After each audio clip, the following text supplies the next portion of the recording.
Data kamu sembunyi di belakang login form. Yuk kita belajar gimana caranya mengakses data yang terproteksi sebuah autentikasi.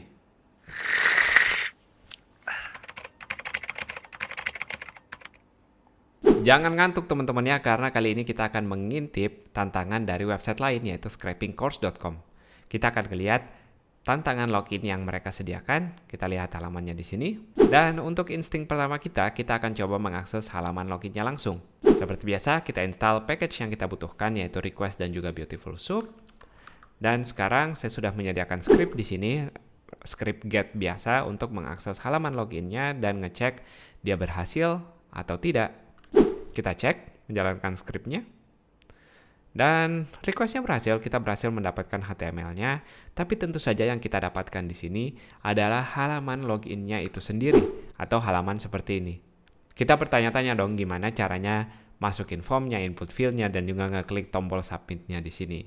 Nah, tenang aja, kita harus nyari cara lain, yaitu dengan menganalisa si website-nya ini sendiri, apa yang terjadi ketika kita melakukan login, yaitu klik kanan, lalu inspect, masuk ke bagian network, dan perhatikan di sini apa yang terjadi.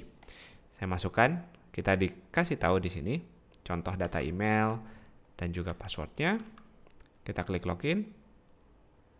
Nah, di sini teman-teman lihat ada sedikit delay tadi pada saat mau ngeload di bagian loginnya di sini. Nah, kita bisa lihat nih di sini ada request headers-nya untuk informasi apa yang kita lakukan, yaitu mengirim metode post ke halaman login. Jadi /login halaman metode post. Kalau dia sudah berhasil login, dia akan masuk ke halaman dashboard ini. Jadi nanti kita ekspektasi di HTML-nya bukan form login lagi, tapi kita mau ngelihat datanya, data-data ini yang akan kita akses nanti. Nah, jadi itu dia untuk headers-nya kita request post, lalu halaman login. Kita coba dulu. Ganti metodenya metode post, dan kita masuk ke halaman login seperti ini. Mari kita jalankan. Berhasil sepertinya, kita dapat HTML di sini. Oh, tidak, kita dapat error 500, server error. Kita coba intip. Di sini ternyata kita harus mengirim data seperti kita mengisi formnya. Kita ngelihat data yang dikirim dari mana sih? Ada tab payload di sini pada browsernya. Nah, di sini kelihatan nih, ternyata ada form data yang kita kirim berisi pasangan key value dari email dan juga passwordnya. Data ini yang mau kita kirim dan masukkan pada saat mengirim headers-nya. Karena itu, saya akan menyediakan yang pertama. Di bagian post request-nya di sini kita akan mengirimkan sebuah data yang kita beri nama payload secara umum, dan payload-nya ini akan saya isi dengan email dan juga password yang sudah kita lihat. Berhasil, kita intip di sini, pastikan dia 200. Saya sudah melihat sesuatu yang bagus tadi. Ini dia, request was successful. Dan kalau kita intip di sini, misalnya saya mau mencari item pertama yang kita lihat di halamannya, misalnya bagian ini, saya akan copy paste. Bagus sekali, kita sudah ngelihat. Jadi ini kita sudah berhasil terredirect atau masuk ke halaman dashboardnya. Artinya sebelumnya yang halamannya ini, kalau teman-teman mau mencoba akses langsung di halaman yang saya belum login, maka dia akan terredirect ke halaman login. Kita nggak bisa masuk langsung ke halaman /dashboard-nya. Nah, ini dia cara kita ngelewatin halaman login tersebut lewat program kita secara programatik. Dan sekarang kita sudah punya file HTML-nya yang tentu saja saya akan serahkan ke teman-teman untuk kalau mau nge-scraping datanya ini. Nah, silahkan pakai cara di playlist nge-scraping data kita dengan Python. Teman-teman bisa ngelihat di video pertama kita gimana sih secara spesifik nge-parsing data yang sudah ada di HTML-nya. Ups, ada satu penghalang lagi. Ternyata ada yang namanya token tersembunyi yang perlu kita akalin biar bisa diikutkan datanya pada saat kita login nanti. Saya logout dulu dashboard kita, dan kita akan melihat atau mengintip tantangan selanjutnya, yaitu ketika loginnya disertai dengan token CSRF atau Cross-Site Request Forgery, di mana ini adalah biasanya cara kita memberikan token pada saat formnya dibuat. Kalau kita klik kanan di sini, inspect, dan mengintip formnya secara spesifik, kita akan melihat di sini ada token yang di-generate. Nah, ini token random. Jadi kita ngelihat nih, kira-kira bisa nggak ya saya ngambil value tokennya ini, dan tinggal kita masukkan ke payload-nya langsung aja, dan masukkan tokennya di sini. Oh ya, BTW di sini harusnya dia URL-nya berbeda, yaitu /login/csrf untuk data postnya.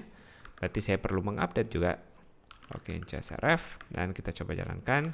Kalau kita lihat sekarang, request kita gagal dengan error 419 atau patch expired. Artinya token kita tidak berhasil. Kita nggak bisa sekedar copy paste token aja dari yang kita lihat.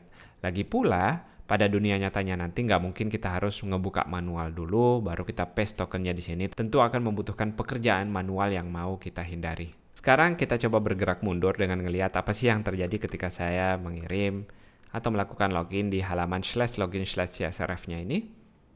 Kita klik login seperti sebelumnya. Saya mau mengawasi tab network-nya di sini. Network, saya cari yang login/csrf di sini yang terredirect. Dan seperti sebelumnya metode post ke halaman ini kita sudah benar. Yang lainnya kita mau ngintip payload-nya. Cara ini juga sudah benar. Kita sudah punya email, password, dan juga token di sini. Nah, sekarang di mana kesalahannya?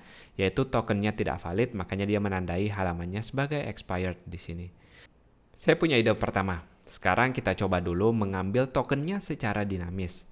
Jadi yang perlu kita lakukan di sini adalah, saya akan hapus dulu bagian ini. Dan kita coba mengupdate, memindahkan payloadnya ke bawah. Jadi kita coba melakukan request pertama. Yaitu request pertama kita adalah melakukan akses ke halamannya tersebut. Metode get, bukan metode post. Seperti kita baru pertama kali mengakses halaman formnya. Dan kita ambil di bagian subnya ini, kita akan ekstrak bagian tokennya aja dengan cara ngeparse halamannya. Jadi si csrf tokennya saya dapatkan dari find input yang namanya underscore token. Jadi tergantung apa nama tag elemen HTML-nya atau nama key yang unik dari elemen tersebut. Dan yang mau kita ambil adalah bagian value-nya.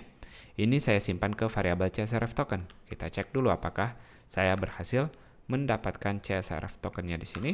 Yes, saya berhasil mendapatkan csrf tokennya.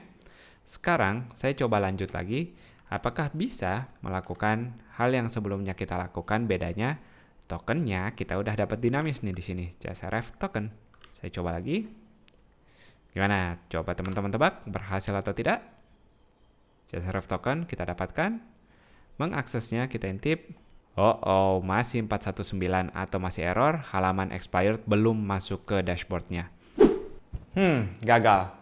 Sayangnya nggak bisa guys kalau kita melakukan dua request terpisah seperti ini. Karena dia seperti ngebuka satu tab lalu mengakses tab lain, tokennya bisa jadi sudah expire atau tokennya tidak dikenali. Karena itu kita perlu yang namanya session. Nah, di sini yang kita butuhkan adalah session objects yang ada kita dapatkan dari package request yang kita gunakan. Yaitu gimana caranya dia persis atau mengingat parameter antara satu request yang pertama ke request berikutnya. Karena sekarang belum nyambung nih. Request kita ada dua dan dia ceritanya masih terpisah satu sama lain. Karena itu sekarang saya akan menggunakan sessionnya ini. Kita beri nama session agar lebih jelas. Dan sekarang bukan lagi request.get tapi kita pakainya session.get. Begitu juga dengan berikutnya yang akan kita lakukan adalah session.post. Jadi bukan lagi request tapi request yang mengingat sesi antara sesi sebelumnya dan sesi berikutnya. Nah, dengan ngelakuin perubahan itu aja, kita coba intip apa yang terjadi sekarang. Csrf token kita dapatkan seperti sebelumnya. Nah, kita lihat sekarang sudah ada tombol logout, artinya ini sinyal yang bagus kalau kita sudah berhasil login karena udah ada tombol logoutnya. Dan seperti yang teman-teman lihat di sini, saya udah kembali dapat informasi produk yang ada pada halaman dashboard, harga, judul, dan lain-lainnya. Jadi ini adalah data-data yang kita incar di dashboardnya. Karena kalau memang kita intip pada request ini, requestnya sekarang sudah successful dan bukan lagi halaman page expired yang sebelumnya kita lihat, tapi halaman dashboard yang sebelumnya tidak bisa kita akses. Nah, itu dia cara kita nge-scrape halaman yang terproteksi dengan login. Begitu juga kalau ada token tersembunyi yang harus kita lewati di sana. Nah, gimana menurut kamu tantangan kita kali ini? Kita udah belajar gimana caranya mengakses sebuah data yang terproteksi, sebuah autentikasi login seperti ini. Semoga teman-teman belajar banyak di sini dan sampai jumpa di video lainnya. Dadah!